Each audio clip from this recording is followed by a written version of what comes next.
Well, I'm sure many of you have seen this workspace before. It's what I call the commodities workspace because we have four commodities. In the charts, we have all on 1 minute. We have gold in the top left here. We have silver in the top right. And at the bottom, we have oil, very much in the news, of course. And over on the right-hand side, bottom right, we have copper, the HG contract. And these are all May contracts except for gold, which is on the June contract. And over on the left-hand side, we have the market strength indicator from quantum trading. And I have those four markets represented again, same time frame. And for those of you familiar with the currency strength indicator that we developed for the Forex market, this works in a very similar way, but for really any other instrument. So whether you want to focus on futures, indices, stocks, ETFs, commodities, doesn't matter. It goes in here and you can build up. Keep this as simple or as complicated as you wish. Of course, you can have multiples of them in different time frames. So in the same way that we use the currency strength indicator to look at how trend is developing across time horizon, we use this in exactly the same way. I just happen to have this set up very simply for the purposes of this video. But when you're using it in the live markets, you would have several of these spanning your chosen time horizon. So if you're a scalping trader, you might have a 1 minute, 2 minute, 3 minute, for example, or a 135, depending on your preference. And again, that would be aligned obviously with your time frames that you have on your charts alongside. And really what it's doing is it's giving you a visual on the several things. First of all, whether that particular commodity is overbought or oversold. You can see it, just move this over a little bit. There we are. This is oil, which is the violet colored line here. So a little bit overbought in terms of our 1 minute time frame. And then down at the bottom, at the other end of the extreme, in terms of potentially oversold, we have silver, which is yellow, we have copper, which is the blue, and we have gold, which is the greeny colored line. And when you're scalping, using this as a scalping trader, what you're looking for is, am I going to jump into a trend on a potential reversal? In other words, I'm looking at extremes. I'm looking at potentially oversold at the bottom and potentially overbought at the top. In other words, I'm going to jump on the trend before it really gets underway and therefore maximize what it is that I'm going to take out of the trend in terms of profit from the trade.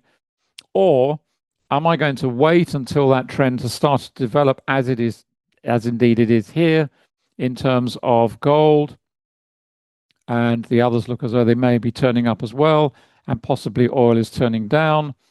So do I look at this from the perspective of jumping on a trend once it's underway? And the advantage of that is you can keep your stop that much tighter because the trend already has some momentum. Whereas when you're looking at potential reversals top and bottom, then you have to be patient. You've got to wait for this price action to reverse. It may stay here for a little while before it does indeed reverse. These have reversed quite rapidly. But oil, as you can see here, sat for a while before it started to kick down a little bit. And there's no guarantee that this is going to go all the way down to the bottom for us nicely, or indeed these are going to go all the way up to the top for us very nicely on a nice smooth line. Generally don't. They'll pause, they maybe kink a little bit and then carry on in the same way that a trend, as here, for example, let's just pop this up. This is oil. Very nice little trend developed there. Why did it develop? Well, if we look at VPA, and we also got the volatility indicator on here, why did it develop in the way that it did? Well, because everything is related to our analysis through the prism of volume price analysis. And in terms of VPA, what we're looking for is we're looking for whether the volume related to the candle is in agreement or is it in disagreement? In other words, is it an agreement? Does it align with that price action, the spread of that price action, or is it an anomaly? If price and volume are in agreement, fine, everything's dandy, and we can carry on trading, continuing to hold the trend or whatever it is we're looking at. But if there's an anomaly, then clearly something has arisen to cause that anomaly. So let's look at some of the anomalies that we've got here, and there are quite a few of them. Let's take some simple ones. Let's start over here on the right-hand side. We've got this very nice trend develop. Why did that trend develop? Well, if you look at these two candles here, first of all, we had a volatility candle. Fine, that's what we expect to see We expect to see either congestion or potential reversal, not always. In this case, it carried on for another candle below. There's no always in trading. There's no 100% guarantee in trading, but it tells you that there's volatility. And what's interesting about that candle is the volume associated with it, because if you compare that volume with really any of these other candles over here, this looks suspicious because you've got a white candle here with relatively low volume. If we look at this candle, for example, this red one, look at the volume associated with it on that candle. It's actually higher, and yet the spread is, what should we say, half? So clearly something anomalous there. It looks as though it's potentially a trap. And then what happens on the next candle, it really reinforces that perspective, if you will. We've got a large amount of volume comes in, very high volume, and yet the spread of this candle is narrower than that one. So clearly something has occurred in these two candles. First of all, a trap, and then the big operators, the insiders have moved in. They're buying in volume, which we see reflected in the follow-on candle, the subsequent candle here. We get a nice little hammer candle, good volume under there. And just as a side note to that, when you're looking at VPA, it doesn't matter if this candle had closed with a red body or a blue body, it doesn't matter. What's important is the depth of the wick and the associated volume. So this could have been a red candle, but on this occasion it closed as blue. In other words, it opened here, fell, and regained the previous open price and closed higher above it, but it could have closed lower. Anyway, provided that body is relatively narrow and provided that depth of wick is relatively deep, then that's absolutely fine. And then off we go, and the reversal in trend gets underway. Very nice. The volume was falling here, so that's not terribly encouraging. And in addition to that, the spreads are relatively narrow. Nevertheless, we carried on up. Injection of volume here, volatility candles. What are we expecting? Potential congestion, which is actually what we saw. And now what was interesting here is we then get two further anomalies, one after the other. And that tells us to expect some weakness. Why? Because we've got a huge injection of volume here, very big wick to the upper body, repeated again with the next candle which follows. It does climb, but we've got even higher volume on that third candle, or the second candle of those two. And that's telling us to expect something to happen. Why? Because if this were volume and price in agreement, this candle should have closed pretty much here at the top, at the high. It didn't. It fell back. So what's that telling you? It's telling you there's weakness coming in. There's selling coming in. And the same here. Even higher volume. This candle should have been greater than that candle, and again, should have closed up here somewhere. It hasn't. It's closed over halfway down. So what do we interpret from that? We interpret that there's an awful lot of selling in here. In other words, the big operators, the insiders, are selling into weakness at this point, and that in selling into the market, they're being knocked back all the time. The sellers are coming back in, and they're forcing the price down. They're not willing to buy at the moment. In other words, the selling is overcoming the buying, and it's pushing the price back down. It's pushed it back to halfway. So as VPA traders, we're looking at that. Are we going to hold that trend?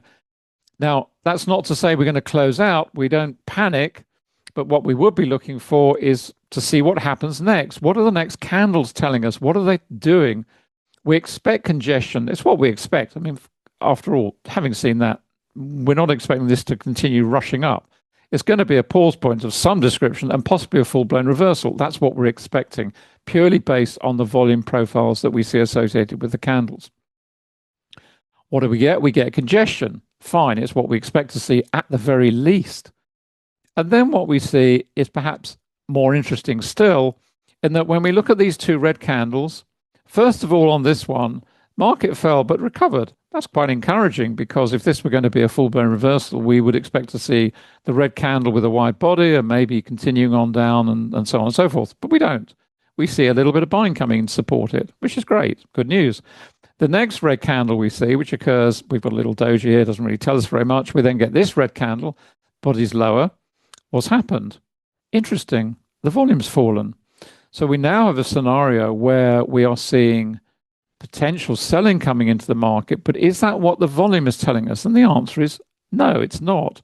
Because what we've actually seen, albeit just on two candles, is that the selling volume, if we call it that, we call it our selling volume as a red candle, or a volume bar associated with a red candle, it's fallen.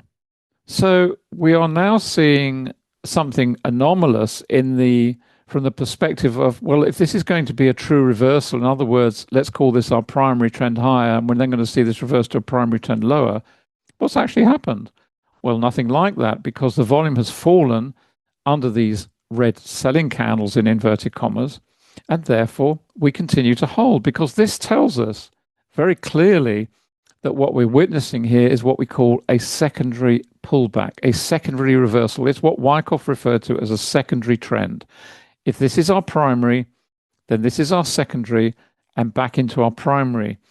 And what he meant by secondary was really this anomaly whereby we have to interpret at the live edge, are we witnessing a primary to primary reversal, or are we simply seeing a primary move into a secondary and therefore likely to pick up the primary trend again in due course? And this is invaluable to you as a trader because it will help to keep you in trades throughout these inevitable periods of price action. No trend ever goes up in a straight line or down in a straight line. It always pauses, pulls back.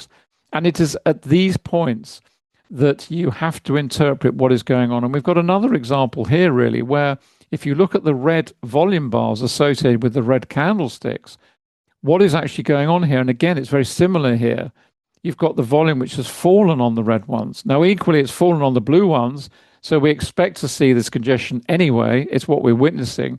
And now we're starting to see a little bit of a pickup in the blue associated candles and a narrowing of the red candle there. So we're in a congestion phase. There's nothing that tells us at the moment that this is panic, panic, panic. Let's close out and take our profit, although we would have a very nice profit if we've ridden it all the way up so far. Nevertheless, we are watching. We are being patient. We are very alert. And we are just waiting to see what happens to this next candle. If it's going to pop through 93.20 and 93.30, then on up we go. And we continue riding the trend. And really, that's what this is all about. It is the hardest thing to do in trading, which is to maintain a trend and stay in a trend through these inevitable phases that you see in every single time frame. And the other technique we use a lot is if you're nervous about what's going on your time horizon, then drop down to a faster one. In this case, we drop down to 30 seconds. Let's go and have a look at the 30-second chart. Let's wait for that to load up. Got quite a lot running here at the moment. There we go. That's our 30-second chart. Now, what our 30-second chart does for us, it expands the candles that we were looking at, and we're now able to look into them at a much deeper level. And what's interesting, literally, as I'm talking, is we now have a huge injection of volume coming in. We've got a volatility trigger has arisen, which is what we expect because we're now outside the average true range, which is how it works. And you may have noticed that as the metric was met for the volatility candle, it actually appeared before the candle closed. And that is essential because we're on a 30-second chart. So here it doesn't matter hugely. But if you were on a 5-minute chart and this happened in minute one, boy, oh boy, that's important. You need to pay attention. And that's why the volatility indicator is so valuable, because it triggers in real time before the candle has closed and therefore gives you that information ahead of time. So, hope you've enjoyed this particular video. Lots more to come as always. See you soon and bye for now.